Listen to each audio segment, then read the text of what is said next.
What's up, ladies and gentlemen, people of all ages, people of all sizes, people of the vlog.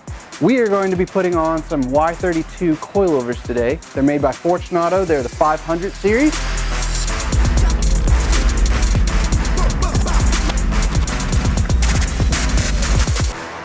We're gonna open this crap up.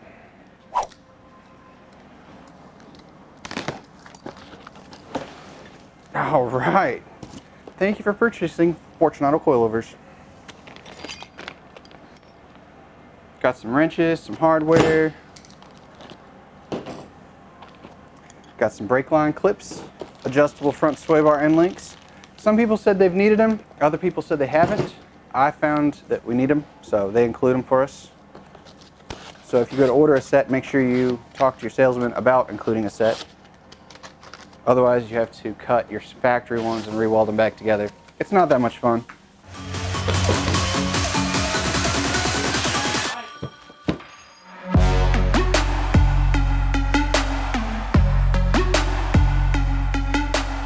All right, so the next thing we're going to do is we're going to check our ride height on the factory suspension, see where we're at, and see how much we actually lower this. I'm going to go ahead and estimate we're going to lower it 4 inches, just as a guess. So let's see, measuring off the ground on this front left corner, we're at 27 and 15/16. So we'll probably end up being down here around the 24-inch mark. Maybe even a little lower, we'll see. But yeah, let's go ahead and get it up in the air.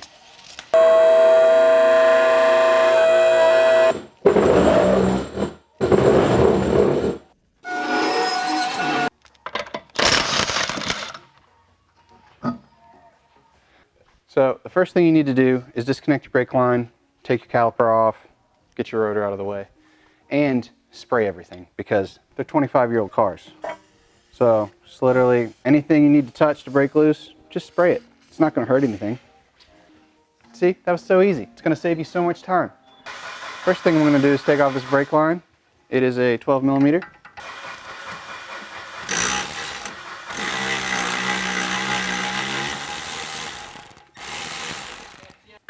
Next, we're going to take off these caliper bolts. They are a 14 millimeter, not a 12.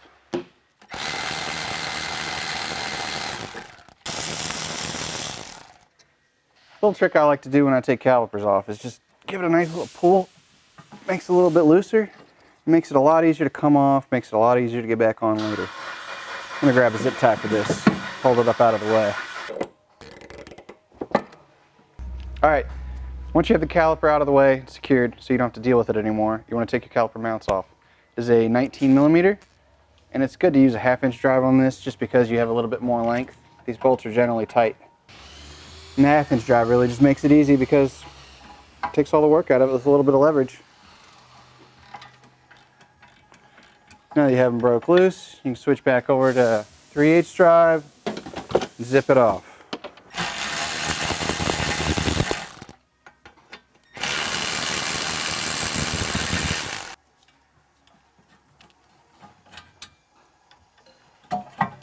So the next step is pull the rotor off now that you have your caliper mount out of the way. Just wiggle it on off, put it out of the way. Next, we're going to take off the sway bar end link. We don't need it at all anymore because we have a new one.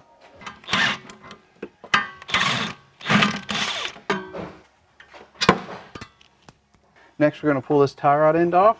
First thing you need to do is move this little cotter pin out of the way. Like so. And see, there's no way this would have moved as easily if I didn't have a little bit of penetrant on there. 22 millimeter on this. Break it loose. Run your nut down flush. Pop your ball joint tie rod end tool on here, whatever you want to call it. Your separator.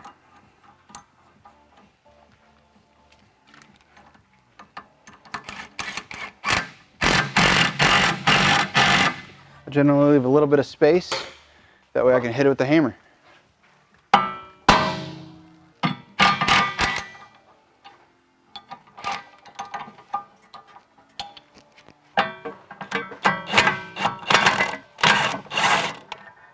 How anticlimactic was that, huh? No popping. All right, next we need to do the same thing on this lower ball joint, or move the cotter pin. Winner, winner, chicken dinner. All right, so when you're getting this loose, a lot of times your socket and your ratchet are going to be a little bit too tall to fit in there. So what I normally end up doing is just putting a 22. Putting a 22 here on it.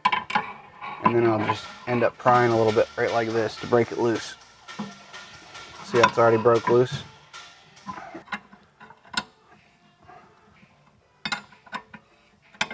Alright, same thing here. Bring your nut up to the top.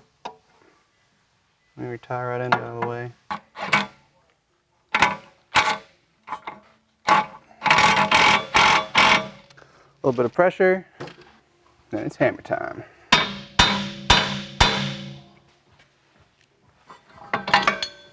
Now you can finish taking your nut off.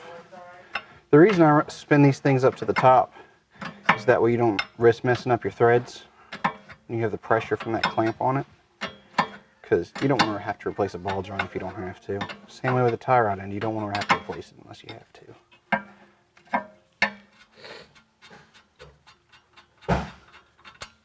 Boom.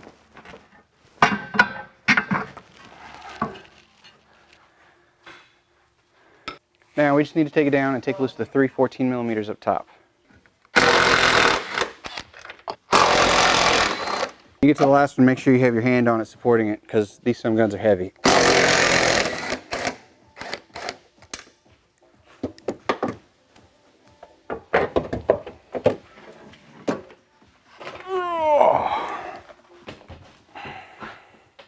So the first thing you want to do is cut this off, because you have to actually reuse your knuckle. These bottom sleeves are made out of steel, so we're actually going to TIG weld these to these. Josh will show you how to do that in just a minute. Alright, the back, first step you want to do is take the wheel off.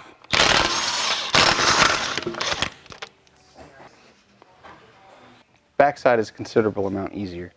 You really just have this one nut down here and the 2 nuts up top. I can show you how to take apart the trunk plastic in just a second. Alright, for this nut down here, it's a 17mm. It's a bolt, excuse me. S chassis. Am I right? Boom. It's super easy back here. Let's go to the trunk. Alright, so you got a couple of screws down here in these bottom corners.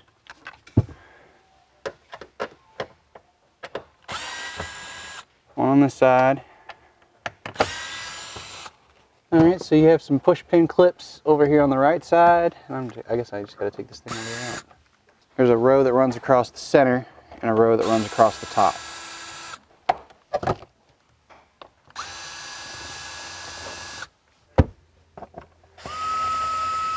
In case you didn't know, your gas tank's in your trunk. Alright, now if you look back here, you can see pretty easily right where the strut assembly is. Boom, 2 12mm, and she's out.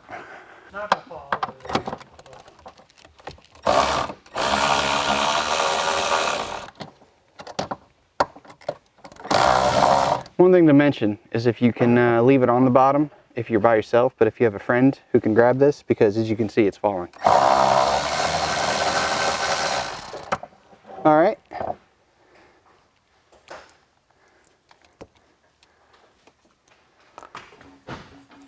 Sometimes it's a bit of a dance to wiggle it out.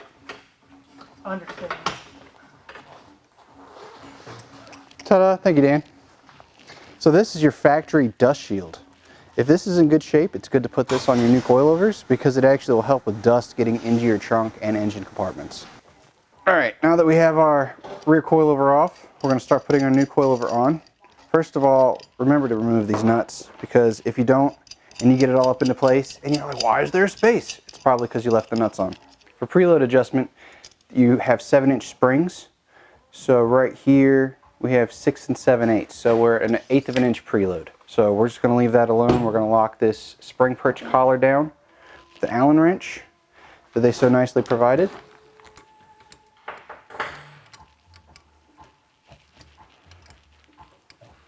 Spring perch is locked into place. Now I have a set of dimensions saved on my phone because we do these so often. For the rear ride height, you want 3.5 inches in between this collar and this collar. If you put them on just like they are, it'll be dumped, which I mean isn't a bad thing by any means. So right now we're at 2 7/8. So we'll go a little further.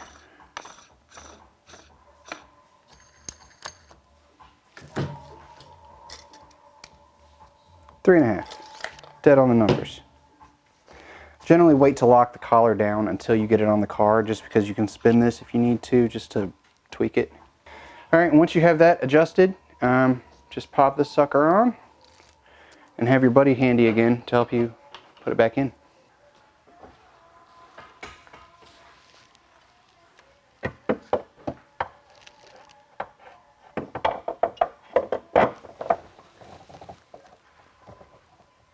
Good? Can you push the other side up a little bit more? Yeah. All right, thank you, Dan.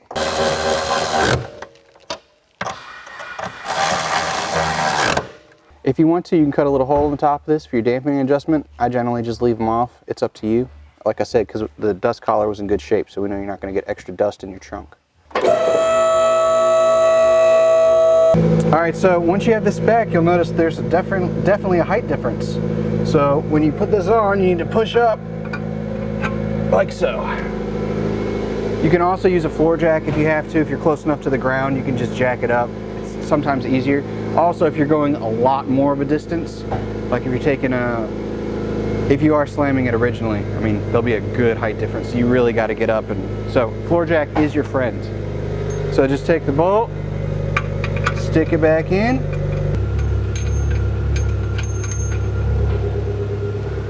like so.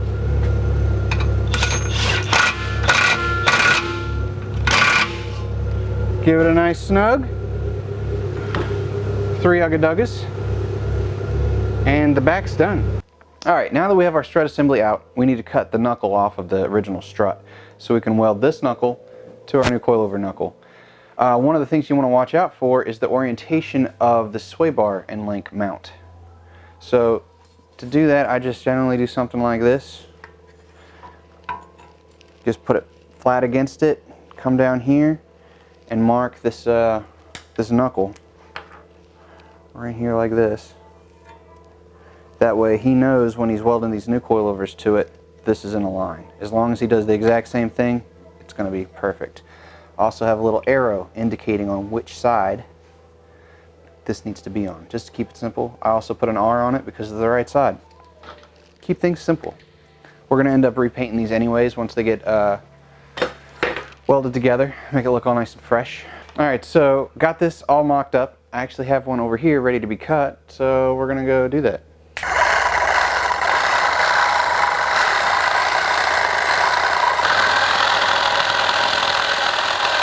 You might be like, oh crap, why is it smoking? Why is there oil going everywhere? Because there's oil inside of it.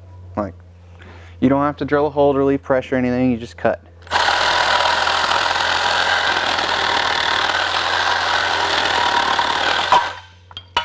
Boom. Plus side is it keeps your blade really cool. It does, it keeps it well lubricated for cutting. As you can see right here, we have the actual end of the gas shock that was inside of it. You can see there, it's put together and everything. But so the important thing is we're going to clean this up, get all this. It looks like it was a pretty good cut. So we're just going to smooth this out, make it nice and clean for Josh to weld the new coilover assembly to. Next thing we got to do is we got to pull these stickers off and then clean up some of this paint, anodizing, whatever that's on it. So I'm going to pull these stickers off next.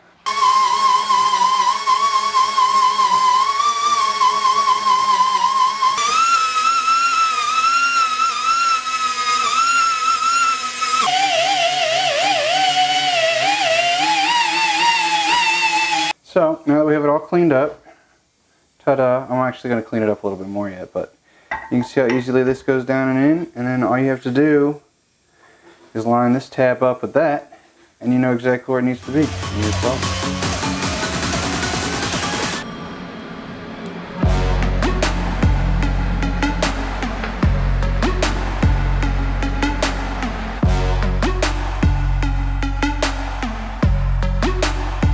All right, we got these things welded up. I sprayed a little coat of paint on them real quick there, yes sir. Josh laying dimes, stacking dimes, is that what they call it? Okay, well anywho, let's go over here, we'll put it on. First of all, you want to pop this little fancy sticker back on. Somewhere in there, like it's meant to be. Boom. Need to grab the top of the coilover. One thing you want to pay attention to is when you unscrew these bottom mounts, originally it's got this little collar goes right here. So just don't let it fall off when you're not paying attention and then forget to put it back on. That'll help you out in the long run. It doesn't hurt to spray a little Teflon, silicone, something like that on these threads. Just to help give it a little bit of a protectant coating in there. Anywho, y'all don't want to watch me crank this down. Once again on these top coilovers, check the preload. This is a little heavy. This is at 6 3/4. Oh no, wait, there we go. Boom, 6 7/8. Once again, it's a 7-inch spring, 1/8-inch preload. This is a lot easier to do when it's off the car. Now that we know we're at the 6 7/8, we're going to go ahead and lock it down. That way when you're adjusting this down here the rest of the way, this won't just spin on you. So now it's locked in place, so you can set it up and really just spin it down. Alright, we have it spun down to 2.5 inches in between the collars. That's our magic number for some 19-inch wheels. It's a good starting point anyways. Like I said, don't forget to take these nuts off or else you'll have this weird space and be like, man, I don't understand why it isn't going up any higher. Alright, so now that we got this locked down, we're going to lower the car and install it. It is worth noting that these are side specific, the top hats, so don't thread the whole coilover assembly into the wrong bottom collar, the bottom mount.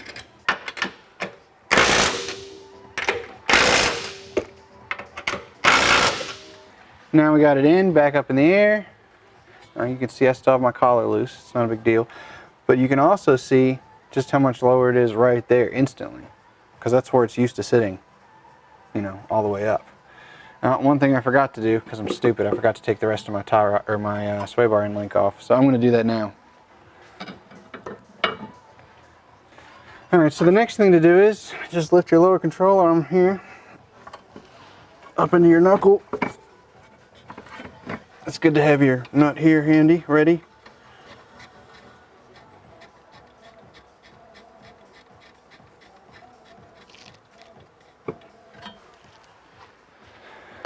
And then tighten this up.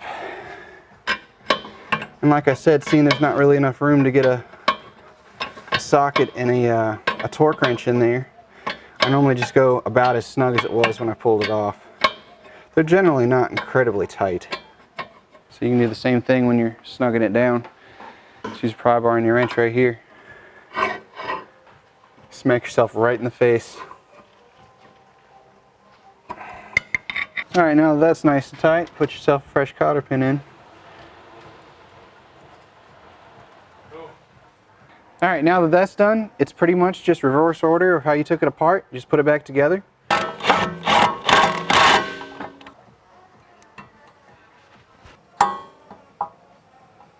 Boom.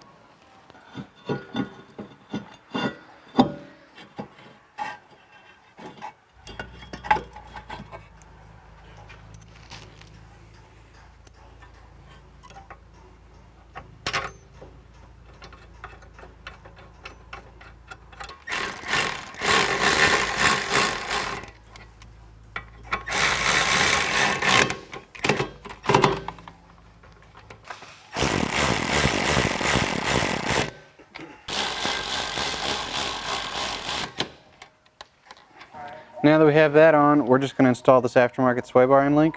Generally, we leave them tight, just adjusting them where we need to and then locking them down. That's the orientation it should be in. That way the sway bar end link stays decently vertical.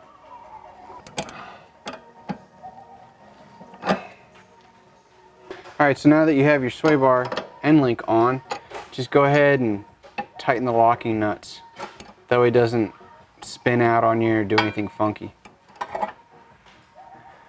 And you'll see we don't have anything hitting. When the strut moves up, these will stay nice and parallel. Nothing funky will happen there. Now moving on to this brake line clamp. It would probably be better to put this on, you know, like before now, but I always forget. So just give it a nice little bend apart, just enough to spread it around.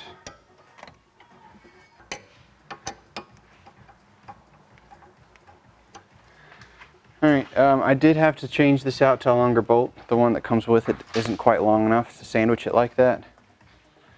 You wouldn't have to do it this way, we just like to have them bolted. You can also zip tie them to that.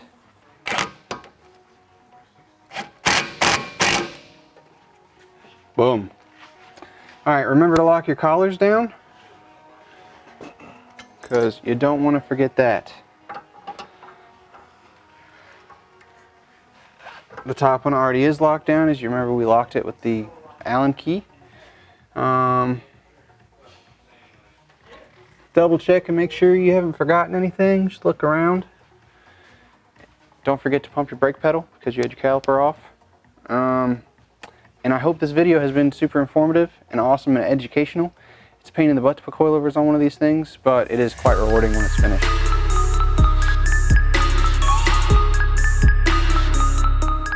Alright, so we got everything on and installed. We have our wheels almost fitted. Depending on what wheels you end up going with, you're going to have to either get camber arms or toe arms or both. We're getting both for these because, as you can see, it's kind of an aggressive fitment. But yeah, thanks for watching. Remember to like, comment, and definitely subscribe if you haven't, because we have more cool videos coming. See you guys later.